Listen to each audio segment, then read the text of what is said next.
Всем привет! Сегодня видео про порошковую покраску, как я ее делал, как я ей пользуюсь. Сделал я ее за несколько дней. Кто ищет информацию, это будет полезное видео, я считаю, потому что информации мало в принципе в интернете, как сделать от А до Я. Ну что, давайте начинать. Давайте пробежимся по помещению, которое у меня есть и которое мне нужно в принципе. Это помещение 6 на 9, 6 метров ширина, 9 длина. Что здесь вмещается? Печка, само собой, телега, на которую мы вешаем потом детали, и покрасочная камера, которая должна быть в итоге с вытяжкой потом. Стеллаж для краски, стол для протирки, место для того, что мы ставим. В принципе, все. Смотря какие цели в порошковой покраске. Для моих целей мне хватает. Так, начнем с печки. Давайте посмотрим, как она сделана. Размеры у нас: длина 2,100 где-то, высота 2 метра, ширина 1,80 м. Есть такие тены. Тены 16 штук по 1,5 киловатта. В итоге получается 24 киловатта у нас.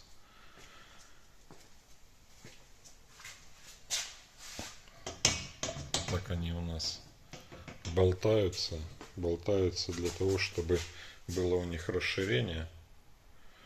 На середину я не успел поставить, в идеале еще на середину поставить крепления, точно такие же уголки.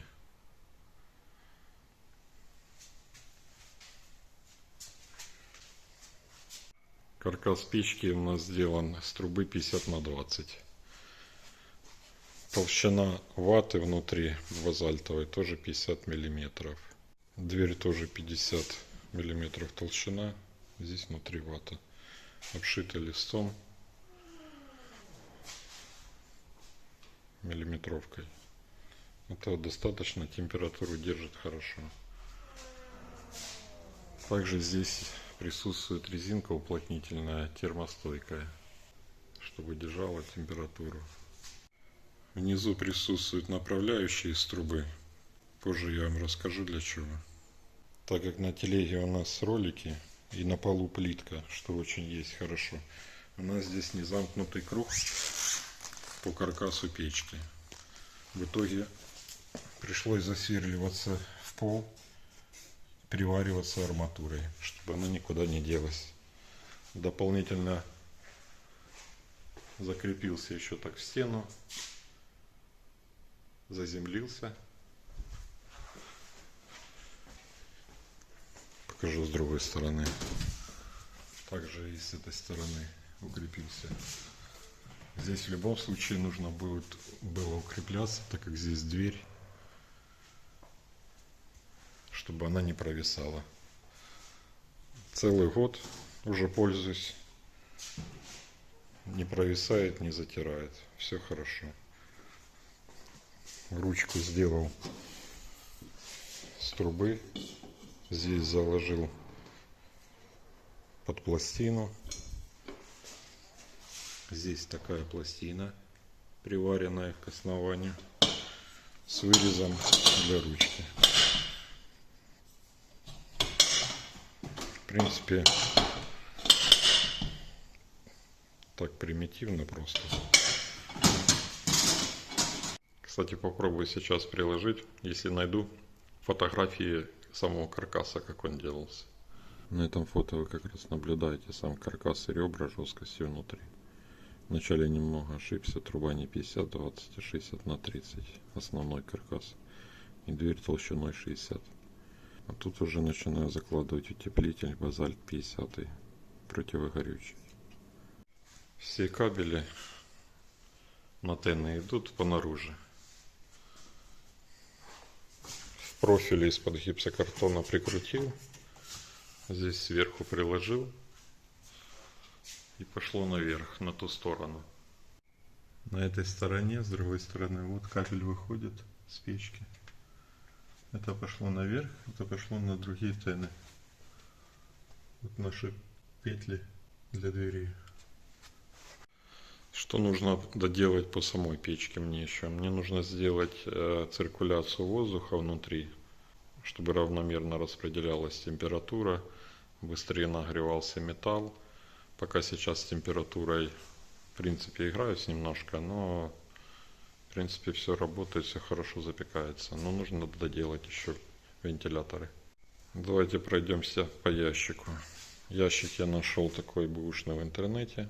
Здесь присутствует у нас звоночек для сигнала, экстренная кнопка выключения. Кабель подходит 4х16 алюминий. Этот кабель выходит с печки на покрасочную, на вентилятор. Там будет вентилятор, вытяжка. Нужно будет еще здесь сделать. То также. Что у нас внутри? Внутри у нас рубильник на 80 ампер. Так как у нас 24 киловатта. Здесь у нас контроллеры управления. Это кнопки включения-выключения. 3 тена включается-выключается. 3 зоны у нас. 3 зоны, которые можно, в принципе, выключать.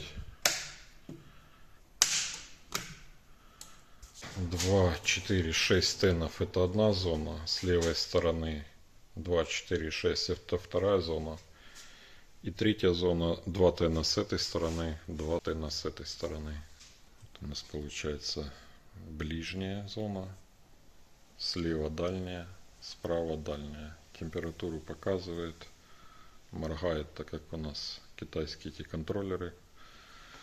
Такие рубильнички, все работает. Все четко. Лампочки сигнала. Это также экстренная.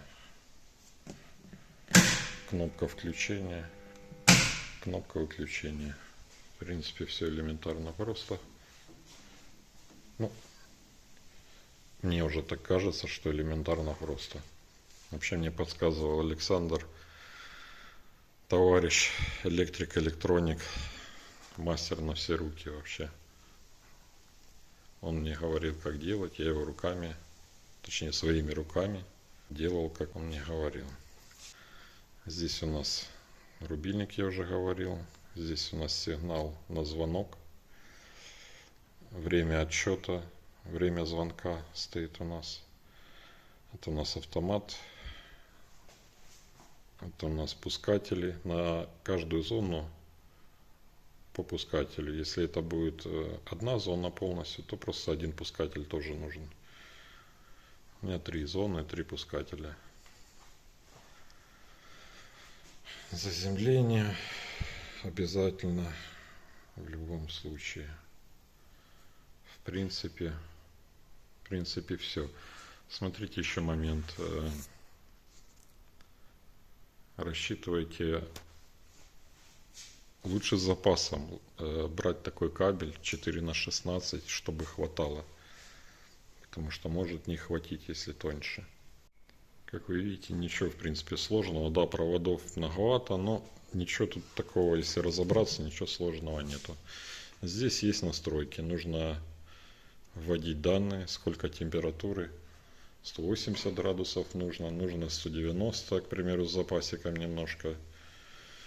И показывает, сколько есть температура в данный момент на каждой зоне. Еще по ящику момент. Не знал, как поставить, или так. Вроде как так мешать будет. Так неудобно нажимать, если отсюда, с этой стороны. И получилось у меня по диагонали, видите, такие петли.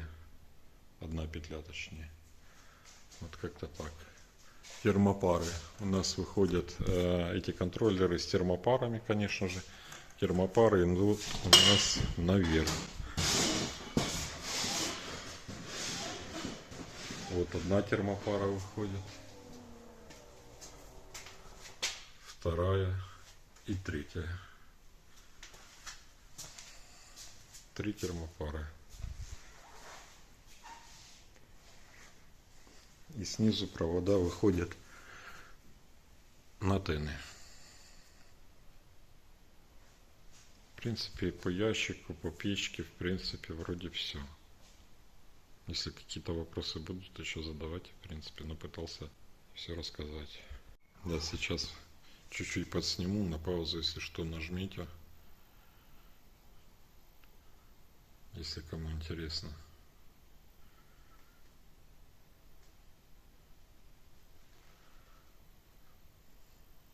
Итак, телега. Телега у нас на колесах, два колеса, передний или задний, как получается, передние. Они у нас не крутятся, они поворотные. Эти колеса поворотные для удобства, чтобы заезжало. Сейчас покажу. Для этого у нас присутствуют эти рельсы направляющие, чтобы у нас не заехало ни к тенам, не дотронулось ничего. Вот, то есть вот эти поворотные колеса, они нам дают направление. Не попали чуть-чуть.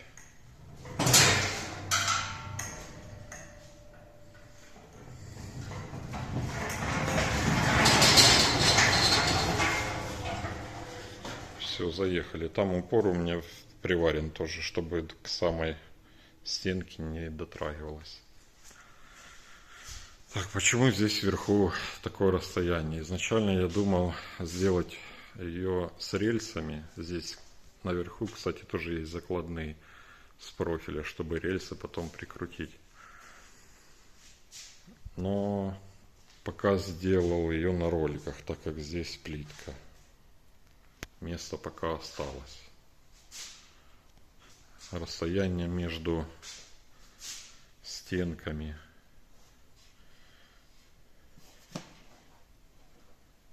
такое расстояние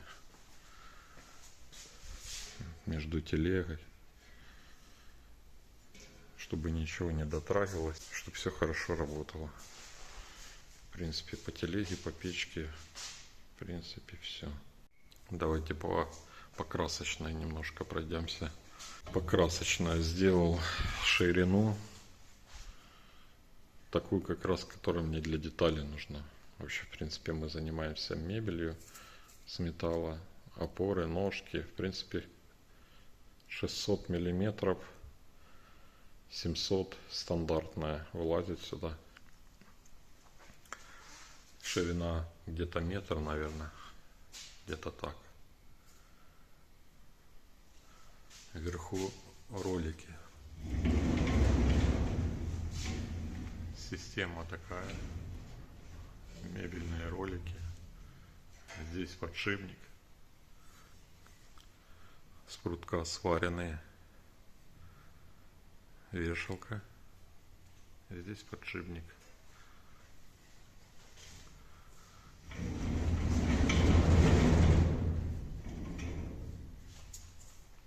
Так. Освещение, конечно же, нужно. Автомат на двигатель. Включение-выключение освещения.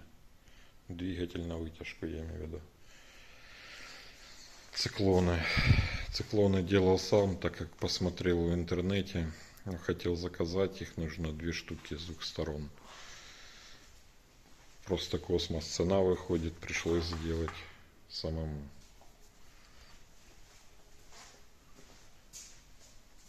Трубы, в принципе, у меня уже все есть, нужно докупить там уголки, там вытяжка, отверстие.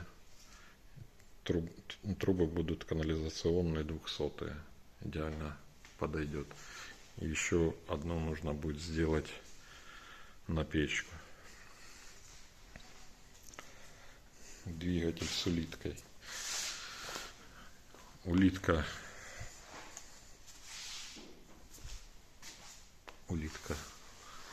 Такая улитка. Двигатель 2000 оборотов у нас. Нет, не 2000, 2800 оборотов. 1,1 киловатт. Идеально для этой улитки подходит. Я уже пробовал, испытывал. Вообще хорошо работает. Теперь по воздуху.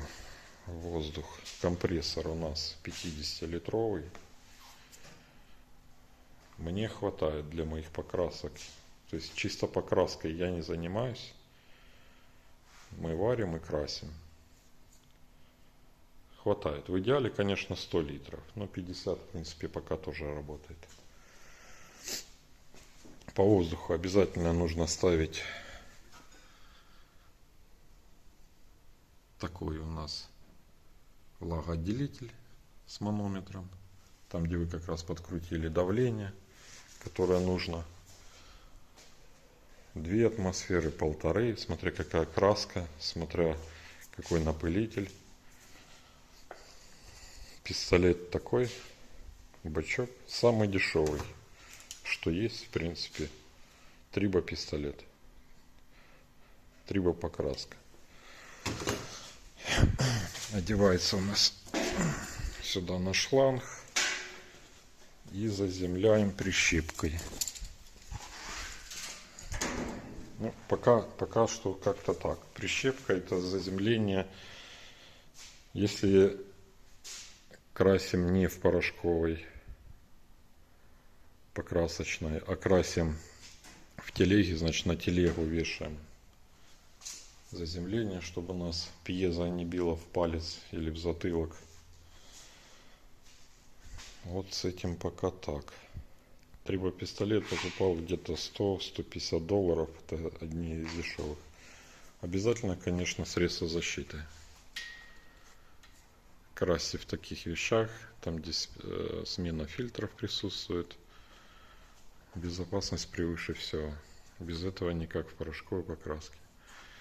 Крючки использую 2,5-3 мм. Проволоку в бухтах покупаю. Вот такие бухты.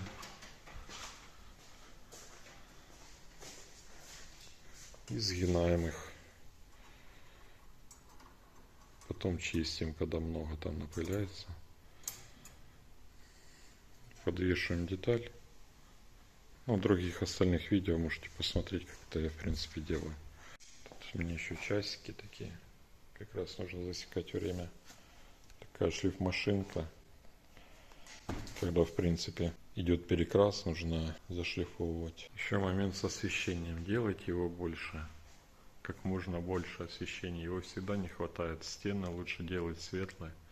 Покрасить светлый цвет какой-нибудь. Но света на порошковой покраске должно быть очень много. Пока у меня так. Но нужно еще дорабатывать, конечно же.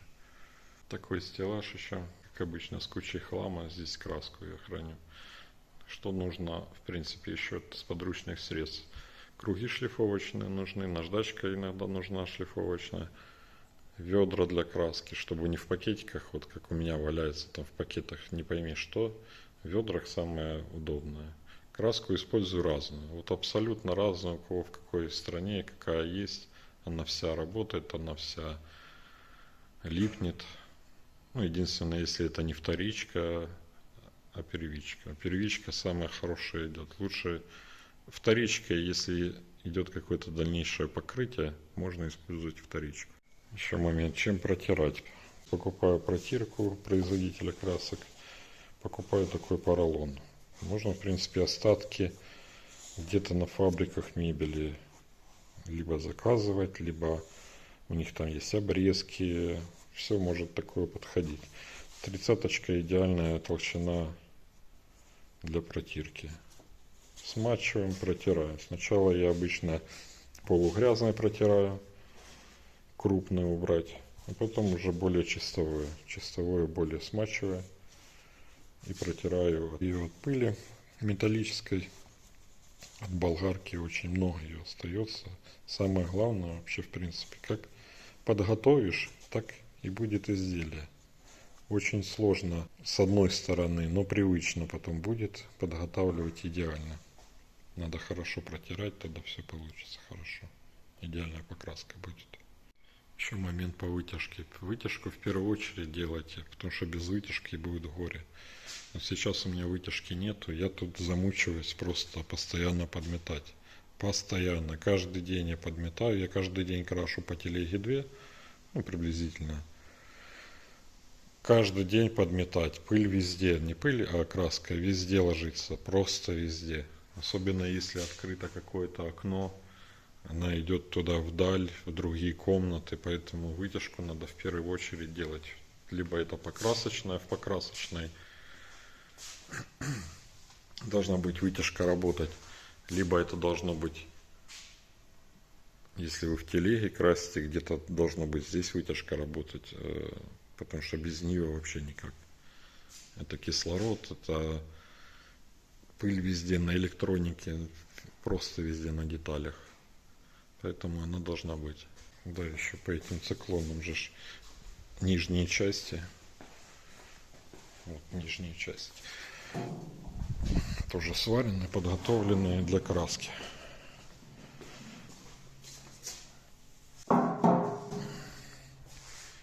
Подняли, закрутили на 2 болтика, потом сняли, высыпали, все. Вот, в принципе, как-то так. Что, давайте покрасим одну детальку, посмотрим. Вот сейчас хочу как раз показать деталь с покраски, в каком состоянии покрасочную мы приносим. Вот эта вся пыль металлическая. Все будет видно на краске. Нужно ее убирать.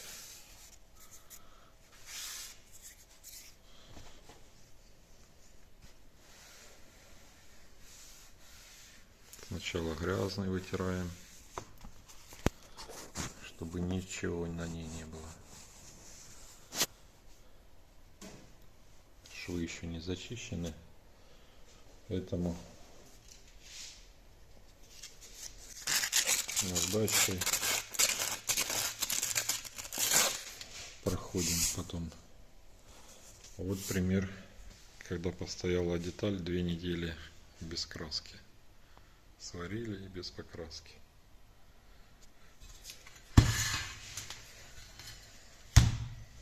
В такое состояние она превращается. Вот она постояла в цеху. Здесь столько всего, что это все нужно вычищать, протирать. Для этого есть вибромашинка, которая убирает это все. Сейчас, секунду, покажу вам.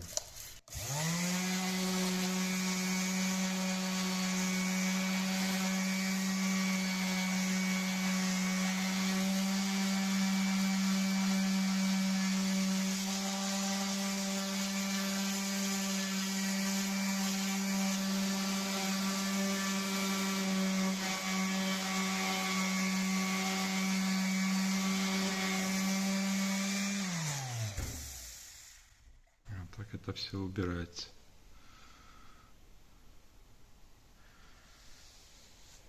Лучше на склад не делать, если не собираетесь красить. Лучше делать и сразу красить. Поэтому как-то так. По краске, по протирке. Эту деталь мы уже протерли. Она уже специально обученная для покраски. Давайте красить. Итак, вот у нас кабель на пистолет, на заземление. Он идет по всему шлангу. И заземлили на покрасочную.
Так, смотрим на прокрасы.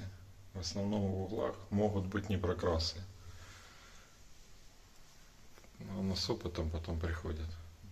Но нужно всегда лучше посмотреть, уточнить. Есть не прокрасы, нету. Оно на свету блестит. Давайте покажу, как выглядит непрокрас. Вот примерно так выглядит непрокрас. Мы его сейчас вот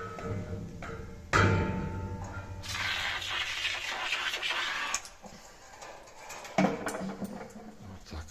Долго нельзя в углах, потому что переизбыток краски в этом месте и вот здесь. Нужно факел настроить так, чтобы краска не по сторонам вот здесь летела, а старалась еще и сюда в угол лететь. В принципе, таких нюансов больше нет. Включаем печь и ждем звонка. Звонок будет, когда достигнет 180 градусов. Можем наблюдать, как набирает температуру. Где-то минут 15 обычно набирает температуру. 15, 20, 15. Смотря какое время года. Летом быстрее, конечно же. Что по ценам, давайте пройдемся. Где-то, в принципе, вышло, наверное, около $2000. Это все. Это металл, это обшивка, тены, электроника вместе с ящиком, если сам все делаешь, с проводами. Покрасочная, там, в принципе, 4 листа металла, единичка, 1,2. Вообще лучше сделать потолще, 1,5, меньше бухтеть будет, потому что немножко бухтит. Лучше сделать потолще. Тут два уголка, двигатель с улиткой бывшего употребления тоже купил. Двигатель купил новый, поменял его, потому что тот был сгоревший, этот купил за копейки улитку с двигателем сгоревшим. Вот как бы все. Тут ничего такого дорогого нету. В общей сумме где-то около $2000. Проводочки. Там проводочек, автомат. Автомат у меня стоит на ящике общем. На эту печку 64 ампера. Так что самому можно сделать недорого. Можно лучше сделать, конечно же лучше. У меня сейчас просто это было сделано на скорую руку, так как нужно было делать заказы. Нужно было быстро делать печь. Где-то нужно доработать. Опять же, вентиляторы надо поставить на печку. Надо вытяжку поставить. Колеса термостойкие на тележку. В районе $15, наверное, за штучку. Трубы 40 на 40. И пруток 10. Вот, кстати, видите, что получается, какой наплыв краски, когда все время красишь на телеге, а не в порошковой покраске. Это очень плохо. Плохо проводит ток, поэтому лучше красить в порошковой покраске. А телега только для габаритных конструкций. Вообще нужно, наверное, сначала с телеги начинать. Размеры телеги, которые вам нужны для вашего потребления. Вот у меня влазит от таких опор 3 ряда по 6 штук. Они по 600 миллиметров в данном случае. 600, 600, 600. И по 6 штук они влазят. Для меня это идеальный размер. Если нужно какой-то стеллаж покрасить 2 метра, единственное, приходится чуть-чуть по диагонали его вешать. Но это очень редко, поэтому я сделал больше под опоры, под каркасики телегу. Более часто заказывают, поэтому лучше делать так, как вам каждый день удобно, и зря не выбрасывать деньги на электроэнергию. Да, еще по электроэнергии, кстати, чтобы покрасить одну телегу, выходит около $5, я считал. Еще по заземлению хотел сказать. Вот заземление у меня идет от печки. Трубка 10 на 10 приваренная. И она пошла на основное заземление. Также приваренная. Можно использовать пластину 4 толщины. Но трубочка 10 на 10 подходит также. Еще по проводам. Провода на антенны термостойкие. Только термостойкие проверенные берите. Они в принципе недорогие. Чтобы ничего не случалось с ними. Вот температуру набрала, завозим деталь.